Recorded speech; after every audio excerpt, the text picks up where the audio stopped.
very handsome today, Strazza. Minus the pimples. Thanks, guys. Keep the compliments coming. I need them. 35 years old, still got pimples. Puberty's a Hello, everybody. Good afternoon. It's your boys, Steve Strazza, Sean McLaughlin. How's everybody doing? Strazza, how are you doing? I'm ready to flow, baby.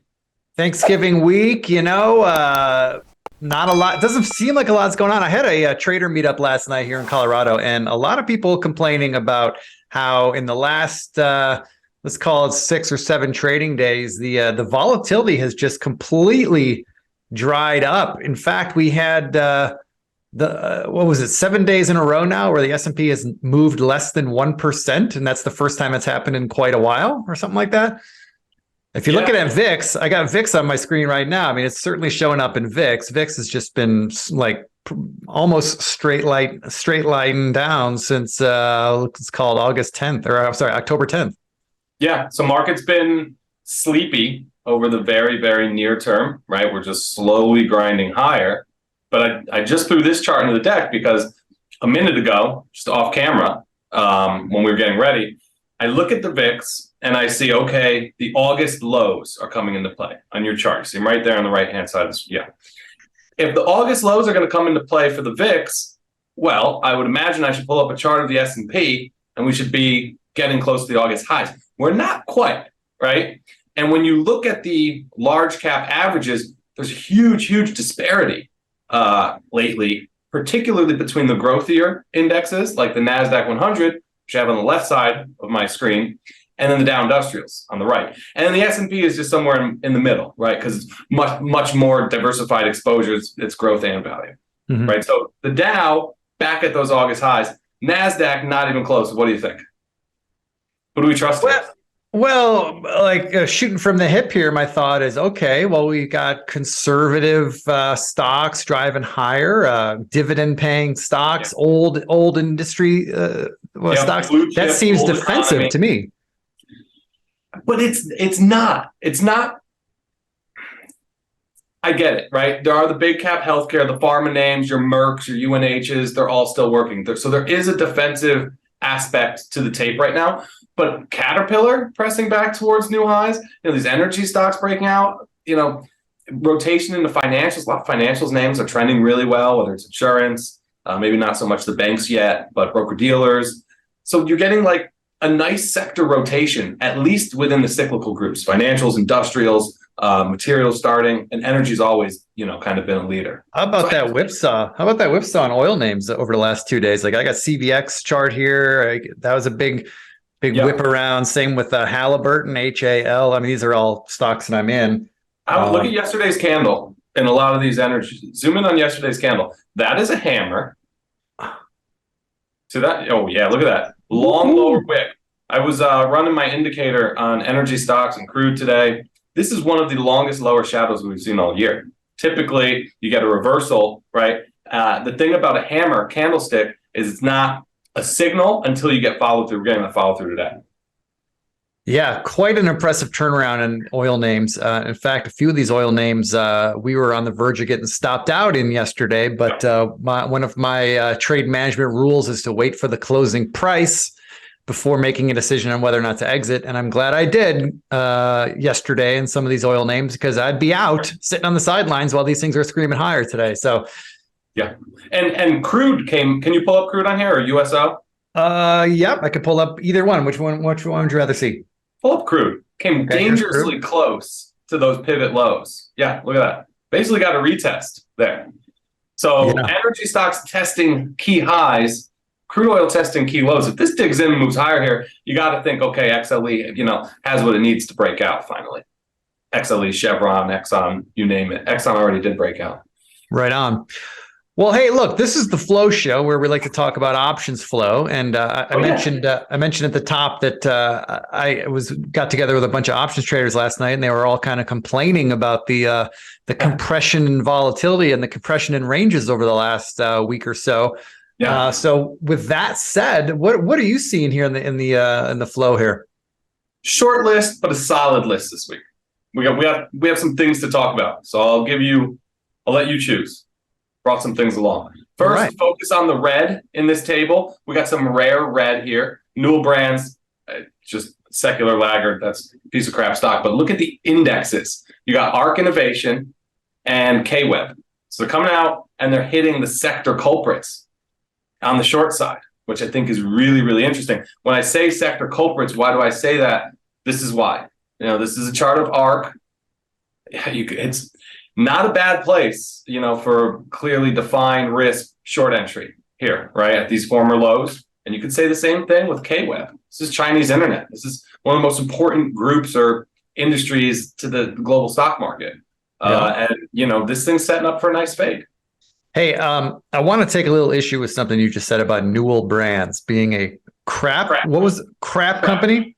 Crap. First of all, you see this? Yeah. That's a Sharpie. Do you know who makes Sharpies? Yeah, Newell Brands. And this guy, well, maybe not this guy, my 8-year-old son is invested in Newell Brands because he uses Sharpies all day long, every day. So we buy stock in companies that my son uses, and we are invested in Newell Brands. So suck it. We like it. All right. I'm an asshole, I guess. This stock has been a laggard, you probably know, my whole career. There were accounting issues, all sorts of things. Activists have been after it. Maybe its story's changed. What things I'm talking about happened 5, 6, 7 years ago now. But it's one of those stocks that whenever you look at it, my son and his 6 shares are going to prop it up. No, that's funny. And that's such a good lesson. That's such a great way to teach your kids about the stock market, isn't it? Buy the things you know, buy the products you use. We invest his money in companies that we spend money on as a family, and that's rule number 1. And then rule number 2 is it has to pay a dividend. So unfortunately, that means we can't buy Amazon, and we spend money on Amazon every day. It also means you'll never be able to buy cryptos. Well, we don't use cryptos, so that's until we use them. Yeah. They're not going to pay dividends, and we're probably not going to use them for a while, huh? I don't think so. Yeah. All right. So let's go back to that bearish flow. So KWeb was seeing bearish flow as well as ARC. Yeah. And they're going all the way out to December in both of them. Which interesting. I say all the way out, but it's a couple weeks. So interesting, at least with the ARC. Bring up that ARC chart now that you were just showing. Yeah. So we got bearish activity in a stock that actually has performed pretty well in the short term. If you zoom in, don't you have a zoomed in chart of that, don't you? I don't, not with me. Oh, I thought you did. No. Let me pull up out on my side here. Yeah. There's a key level. We're just sitting on a key level right now. Yeah, there you go. Okay. Okay. This is actually in opposite of what I was just thinking. I didn't realize that this thing has slid down over the last 6 days while the rest of the market has rallied. But what you're talking about is shown in my chart in the lower pane. We had a bullish initiation thrust, whether you look at the 1-day rate of change or the 2-day rate of change. I know 1 or 2 days doesn't make a trend, but you can often see the start of a new trend. That's a major momentum thrust. Smells like initiation. We won't know without hindsight. Well, price is not confirming it as of I wonder if the people who are bearishly betting on ARC, maybe what they're thinking is, hey, we're heading into December. This thing's been doing nothing but going down all year. We're going to see tax loss selling start taking hold if it hasn't taken hold already. Yeah. Coming into the end of the year. Maybe that's the play. Fair. It could be as simple as somebody coming out and just trying to hit one of the weakest groups. That's a great vehicle, right? If you're looking to short laggards, buy leaders, ARC's a great option for that, I think. Still, I think you need to zoom in on your chart. It's got to take out those pivot lows and complete this consolidation to the downside before I would be comfortable with that trade at all. And even then, be a little bit uncomfortable because if this market really turns, the worst stocks are going to catch a nasty bid, and you're going to get your face ripped off being short this thing. Right. Are you thinking this 34 level is the key level, or are you thinking this 32.50? I would get 34 because you also have a low from earlier in the summer around 34. Yeah. Zoom out.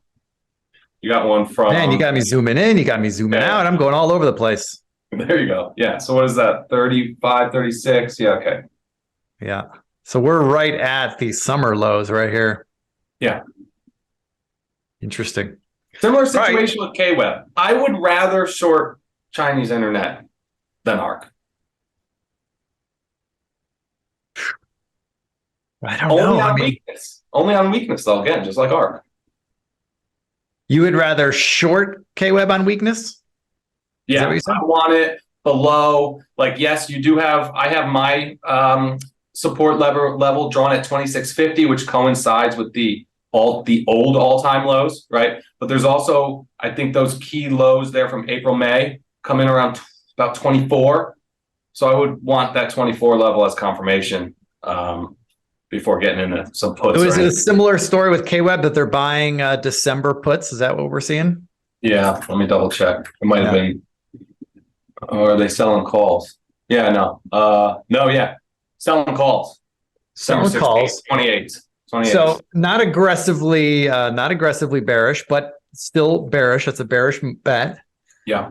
I I feel like it's kind of the same story with ARK, right? It's like these things have just been beaten up for so long. It's not a very sexy story, but it could just be the bet is tax loss selling. I mean, yeah. And listen, if you're going to short them, I guess long puts does kind of make sense, right? Keep your risk defined, know what you could lose. Because this is a trade I think you could really get blown out of.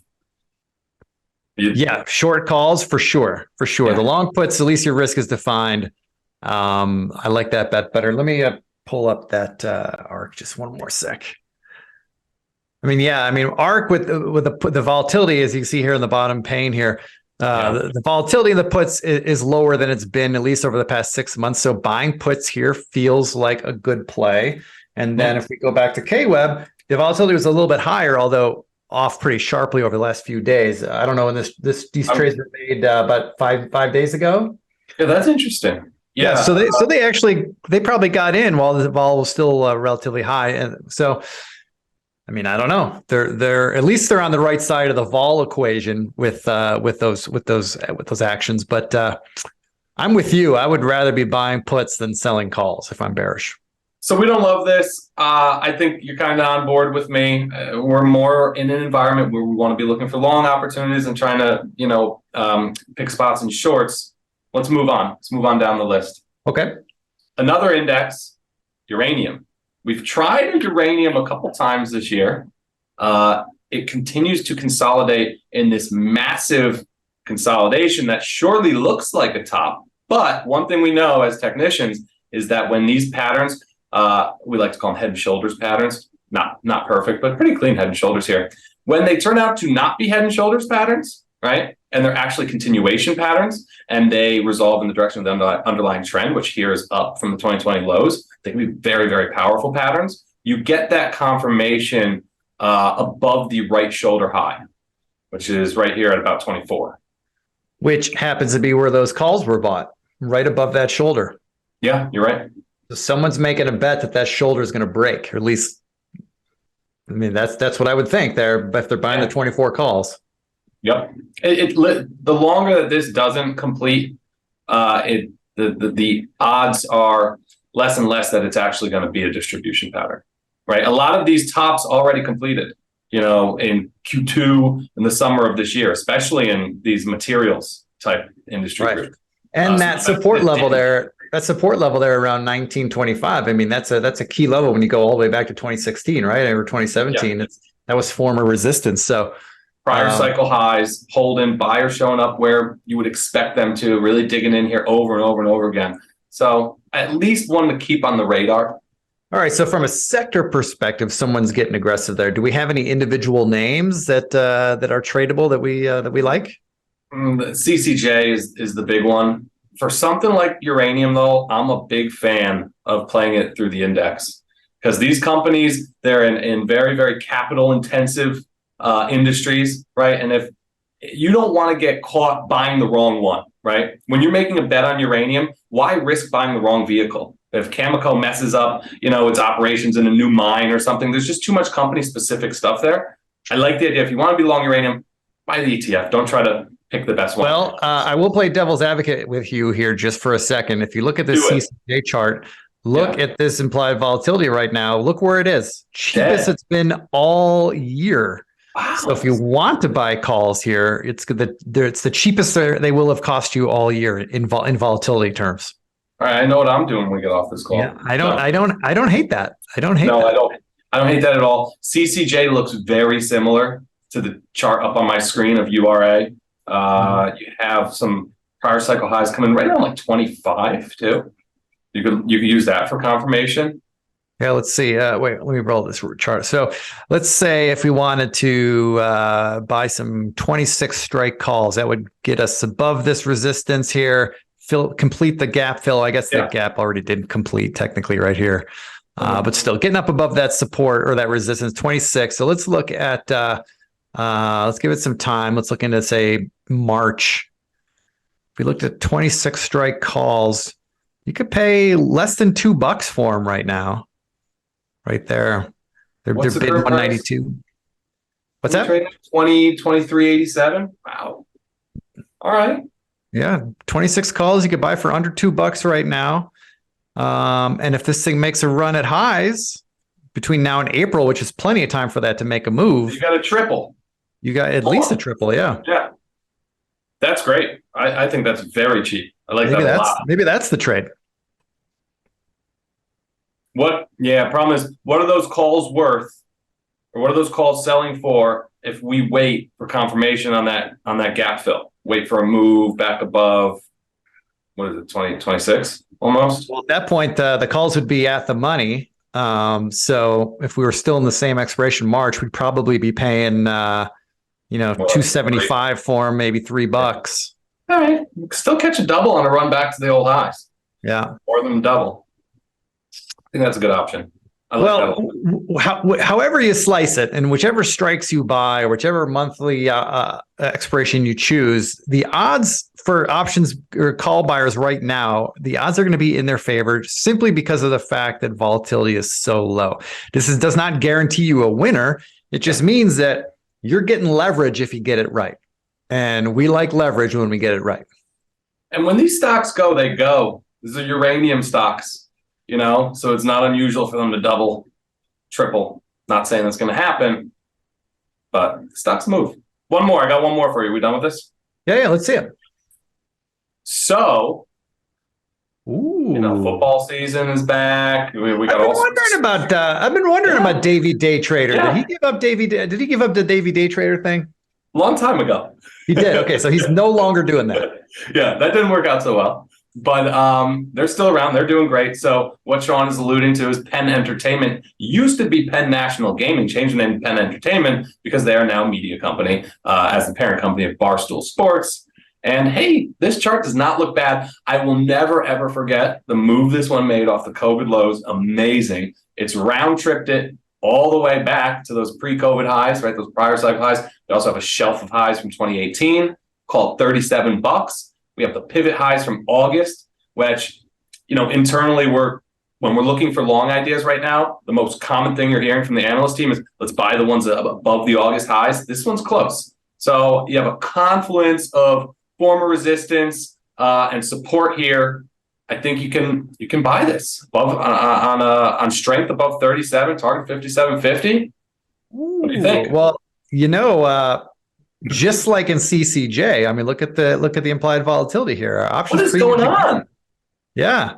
Is this just a market-wide thing? Is that what you're seeing when you're pulling up the implied vol for? I mean, certainly on a broader market. I mean, if I bring up the SPY, volatility is down. I mean, it's still got ways to go, but we have seen a trend of lower vol off of those lows that we had back in early October. So YOLO calls. This is my environment. Yeah, well, we always say, man, the wonderful thing about options is that we can design spreads and design unique ways to profit in any type of environment. That said, I still love just buying a simple call when I'm bullish because it's an easy to trade to manage. And the leverage is great when you get it right. And, capping it. Yeah, and it's not hard to manage. It's just, it's a simple trade. Everyone can get their head around buying a call. So what are the things you look for if you're going to just get long calls? Is it just very low volatility? That's okay. We're good. Well, look, my dream setup, and we've talked about this before, but for me, when I'm buying calls, I want both implied volatility at the lowest it's been for the year, which this checks that box. Yep. But then I like to couple that with a stock that's breaking out to all-time highs, which this does not check that box. Doesn't mean I don't like this trade, but just like in my perfect world, my favorite setups of all time are the ones that stocks at all-time highs and implied volatility is at lows for the year. Chevron from earlier this year, check both those boxes, right? Exactly. And that thing has gone on to be a huge winner for us and continuing to go. We got into this trade back, I think back around here. Yes. This is when we got into trade. I mean, it's been choppy, but it's still going our direction. You know what that allowed us to do? Not to take a victory lap, but it's very cool. By taking half off too, we were able to let the stock go all the way back to our risk level, right? And we were okay. We'd already sold half, and now look at where it moved from there. Didn't have to manage it. It didn't have to stop ourselves out. Just we're able to let it ride because we did that, right? Yeah, we got into this trade right here on one of these first two green days. I mean, the timing was just, dumb luck, right? Like, did we know this was going to happen right away? No, of course not. But it was bumping up against all-time highs. We liked it, so we bought it. And yeah, into this, I don't remember exactly what day, but it was pretty quick. Yeah. In this run-up, we were able to sell half of our position. And now, we have no risk in this trade. And by the way, these were long-dated calls, right? We bought leaps, I believe, when we got into this. Look at the volume profile, the volume confirmation on that breakout. There were just so many textbook things about this breakout. Look at that volume spike. Yeah. Wow. Yep. All right. I got, that's all I got. I got no more left. All right. Well, hey, look, the CCJ we like. Yeah. That could be a good play. And if you got a taste for gambling stocks, and if you like Davey Day Trader, the former Davey Day Trader, Penn, same setup, right? We got low vol. Yeah. We have a potential, bullish move here it's got a lot of room to make up for past highs. I mean, yes, there's going to be some overhead supply we got to deal with, but I mean, it's not going to take that big of a move here for the calls to pay if we were to buy Penn here. And I think if you're getting in it here, playing it off 37, I really like just a confluence of interest there. You know where you're wrong, and you should know pretty soon too if it's not going to work. Well, there you have it, folks. Uranium or gambling stocks. Vol is low, so if you want to gamble, this is a good place to do it with long calls. Keep it simple. Ride the wave higher. And hey, people don't like to hear it. There's a lot of people out there right now, Strazza, that get a little itchy when we tell people that we might be in a bull market here. People get a little freaked out by that. Like, what are you talking about? But hey, the numbers don't lie, and we're seeing more and more sector leadership. A lot of stocks above their 50-day moving average, a lot of stocks above their August highs. Yeah. That might not go with the narrative you're hearing in the newspaper or on the TV, but it is what it is. From the data we look at, and it's a lot, the evidence continues to build in the bulls' favor. Slowly but surely. So. All right. Well, hey, this is the last flow show for the next couple of weeks. Next week, I'm going to be on vacation, so no flow show next week. So happy Thanksgiving to everybody. Happy Thanksgiving to you, Strazza. You too, and to you too, Brandon. Brandon's kind of hiding there behind a curtain, pulling all the levers for us. So happy Thanksgiving to you too, Brandon, and all of you watching. Thanks for tuning in, and we wish you the best of luck the rest of this week and the rest of this trading year. But we'll talk to you again in a couple of weeks. But until next time, trade them well, everybody. Take care.